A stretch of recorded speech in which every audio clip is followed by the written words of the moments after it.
కానీ గతంలో ఏ ప్రభుత్వంలో జరగల, కాంగ్రెస్ కానీ తెలుగుదేశం కానీ ఇంకే ప్రభుత్వం సెంట్రల్లో కానీ స్టేట్లో కానీ ఒకసారి కూడా లేదు. కాబట్టి జనసేన వీర మహిళ సుజాత గారి దగ్గరికి వెళ్తున్నాం. సుజాత గారు, సో చూసాం కదండి, అంటే ఇదేదో కక్ష సాధింపు చర్యలో భాగంగా రఘురామకృష్ణరాజు గారు కేసు పెట్టారు, దాని మీద ఎఫ్ఐఆర్ నమోదైంది. అలాగే పివి సునీల్ కుమార్ గారి రియాక్షను అయిపోయిన పెళ్లికి బాజాలు ఏంటన్నట్టు ఆయన చేసిన ట్వీటు ఎలా చూస్తున్నారండి జనసేనగా మీరు?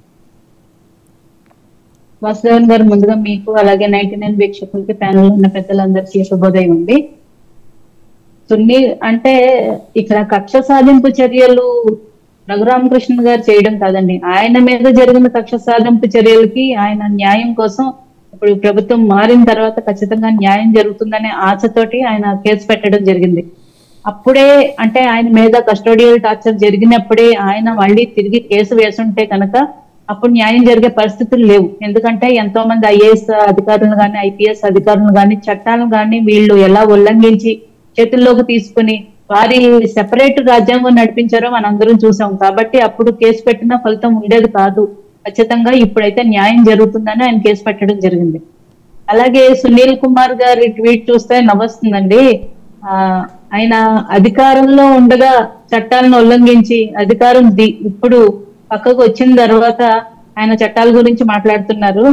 ఆయన విజ్ఞతకే వదిలేస్తున్నాను అంటుంటే ఆయన తోటి అధికారులు ఏదైతే ఎఫ్ఐఆర్ నమోదు చేశారో వారినే డైరెక్ట్ గా విమర్శిస్తున్నారు. అంటే ఒక ప్రభుత్వ అధికారి అయ్యుండి సివిల్ సర్వీసెస్ ఆయన సివిల్ సర్వీస్ అయ్యుండి మన భారతీయ ఏంటి ఆల్ ఇండియా కండక్ట్ రూల్స్ లో రూల్ నెంబర్ 7 ని ఆయన వైలేట్ చేసినట్టే ఖచ్చితంగా. ఎందుకంటే ఎఫ్ఐఆర్ ను కూడా ఆయన మీ విజ్ఞతకే వదిలేస్తున్నా అనడం అసలు బాగుండలేదు ఆయన మాట్లాడిన మాటలు. ఇందాక వైసీపీ ప్రతినిధులు కూడా వారి విజ్ఞతకే అంటే అందరూ సేమ్ స్క్రిప్ట్ మాట్లాడుతున్నారు ఏంటో అర్థం కావట్లేదు. ఖచ్చితంగా వీళ్ళు ఎవరైతే సుజాత గారు మీకు దెయ్యాలు వేదాలు వల్లించినట్టు కనిపించలేదా? సుజాత గారు ఇక్కడ దెయ్యాలు వేదాలు వల్లించినట్టు. ఒక నిమిషం చౌదరి గారు, సుజాత గారు, ఇప్పుడు తెలుగుదేశం పార్టీకి నాలెడ్జ్ సెంటర్ అని ఒకటి ఉంది. స్క్రిప్ట్ వాళ్ళు మామూలుగా ప్రతిరోజు సాయంత్రం 6 నుంచి 9 వరకు మేధోమదనం జరుగుతుంది. అక్కడ తయారు చేసిన తర్వాత ఆ స్క్రిప్ట్ ఇదివరకు ఇప్పుడు కూడా అనుకోండి పంపిస్తారు వాళ్ళ నాయకులకి ఎవరేమో. అలాగే వైసీపీకి ఏంటంటే అధికారం పోయిన తర్వాత వాళ్ళ నాలెడ్జ్ సెంటర్ యాక్టివేట్ అయింది. అంతకుముందు ఎప్పుడు ఇట్లా కామన్ స్క్రిప్ట్లు ఉండేవి కాదు. ఇప్పుడు యాక్టివేట్ అయ్యి అందరూ ఒకటే చదువుతున్నారు. మీరు అన్నది కరెక్టే, వాళ్ళ స్కూల్ నుంచి వైసీపీ స్కూల్ నుంచి తయారైన స్క్రిప్టే ఇది.